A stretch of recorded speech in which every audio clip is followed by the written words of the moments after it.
Hi, welcome back to my channel. My name is Peace and today's video is all about how to find your unique selling point. I think more than ever, it's so important to realize that you have to have some sort of USP no matter what business you're doing. And a USP does not necessarily mean you have to have like an innovative product or a brand new product or a product that's not out there. It just means that you need to have something specific and unique that you can voice and you can articulately state that you add to the industry that your competitors do not do. Otherwise, you're going to find that your marketing is going to become really fluffy. You're going to be talking in your captions, you're going to be saying the same script, the same buzzwords that are used by everyone else in your industry. So yeah, in this video, I'm just going to kind of breeze through ways that you can either identify, research, brainstorm your USP and decide on what yours is going to be. So one way you can go about doing this is utilizing keyword research. Data is key.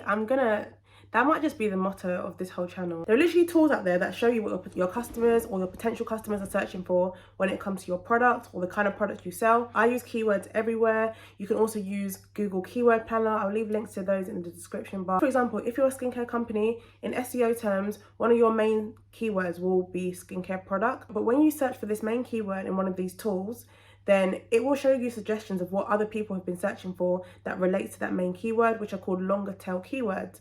So you might find it will say skincare products for oily skin, skincare products for acne prone skin. And these keyword planning tools will show you how often are these long tail keywords being searched for, so you can see what is the most in-demand USP in that industry. This is definitely one way you can go about it and kind of starting to get the juices flowing as to which sub-niches in your industry are the most in demand. If you don't want to kind of complicate things, you can also just use Google and YouTube like predictive search. So if you write skincare products in Google or YouTube, you will see like suggestions of other things that are coming up that people have searched for. It won't show you how many people have searched for it, but at least you'll still have some sort of idea as to what is being searched for. So again, it's just about brainstorming and seeing what's out there, seeing what's in demand. You can also use something similar called answerthepublic.com, and it shows you what questions are people asking for as it relates to a particular main keyword. Again, I'll link it in the description bar. Again, it's kind of like a starter for tenants to seeing what people are searching for around a particular topic and what's in demand. And it also gives you really good content ideas actually and good blog post titles, because if people are actively searching for these specific questions and you make a blog post, then your blog post will also help you rank in SEO. This is a whole nother video. I guess that's just a bonus tip. Yeah, the main point is use this keyword research and sort of data research to see what people are actively searching and looking for and what's in demand in your industry. Another way of identifying a USP is looking on Amazon. Every single product is on Amazon. So whatever product you sell, there's a 99% chance it is being sold on Amazon unless it's an absolute unique creation. But if it's not, like the rest of e-commerce, then look at the products on Amazon and look at the negative reviews and see what people are sort of complaining about that these products are not delivering. And then you can make that your USP. This is literally like customer research right there and then, because these are your potential customers. They're going to the biggest marketplace in the world, and this is what they're saying is not being achieved by what's already on the market. So there you go. That's a very easy way to sort of start the thought process as to what is needed in your industry. Another point is remembering that your USP does not necessarily have to be related to your product per se. It can just be your overall shopping experience, your customer service. You could have like really hands-on customer support that you advise people on exactly which style or whatever variation of your product to buy, so that they have a very like hands-on shopping experience, sort of like what you'd expect to see at a in-store luxury store. That could be a USP because not many e-commerce stores do that.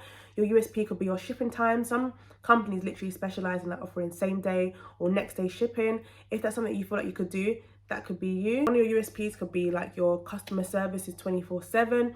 Like definitely think outside the box. It does not have to be related to your products, or you can do a mixture of both. But yeah, overall just looking into what brand promises, what USPs that your overall shopping experience can deliver to the customer that will make you stand out when they're thinking about buying from you versus buying from a competitor. Your USP can also just be you niching down and being seen as a specialist in a very particular item in a wider industry.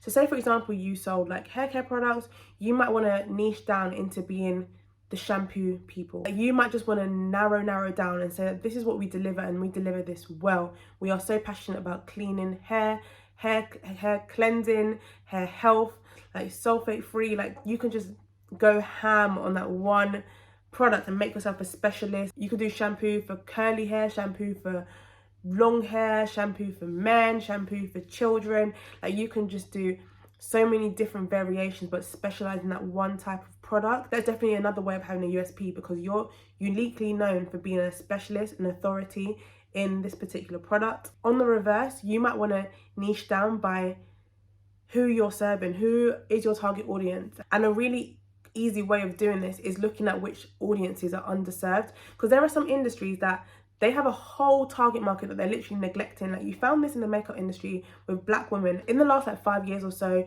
we've obviously seen a massive push, like, especially with the success of Fenty and Rihanna and being super diverse. Now all the makeup companies are like, oh, whoa, black people use makeup, I never knew that. So now everyone's sort of serving us as a market, whereas we were historically ignored. Like, we know if you grew up, especially here in the UK, there were literally 4 black foundation shades for the longest time. Definitely, as another way of being unique and uniquely standing out is serving a target audience that is traditionally underserved. You might find that with the hair product example, you might want to do hair products for the maturer woman, like hair products for grey hair. I don't think I've seen that before, but I'm sure that their hair has different needs from other types of hair. And who doesn't need to wash their hair? Everyone needs to wash their hair, but they're not being specifically served, they're not being specifically spoken to. I think sometimes people get scared of niching down because they think that they're neglecting the side of the market. But if you speak to everyone, you are speaking to no one. Like, you need to have a honed in message, you need to have a honed in purpose and a honed in person that you're trying to serve. Otherwise, you're literally on a one-way road to fluff and pure fluff, and you're just going to be trying to think of new ways to reword the fluff, and it's just no. The better you can get at clarifying your unique proposition from the beginning, the easier life will be. Those are all my tips as to how you can go about finding a USP. A lot of them are just ways of brainstorming. Definitely use a combination of these tips as well to sort of find that one USP that will make the most sense for you. But yeah, it's just about stirring up your thought process and starting that researching into what is actually in demand from your market. And this is proven by data. This is not just you making up, because you don't want to be coming up with a USP that your audience hasn't even said they want or isn't actually in demand from the market. Like, the data is there, just go and use it, go and find it, make your life so much easier from the beginning, especially if you haven't started yet. My goodness, make your life easier from now. I really hope you found that useful. Let me know if you have any questions in the comments, and please like and subscribe. Thank you for watching this video, and I will see you again next week. Bye.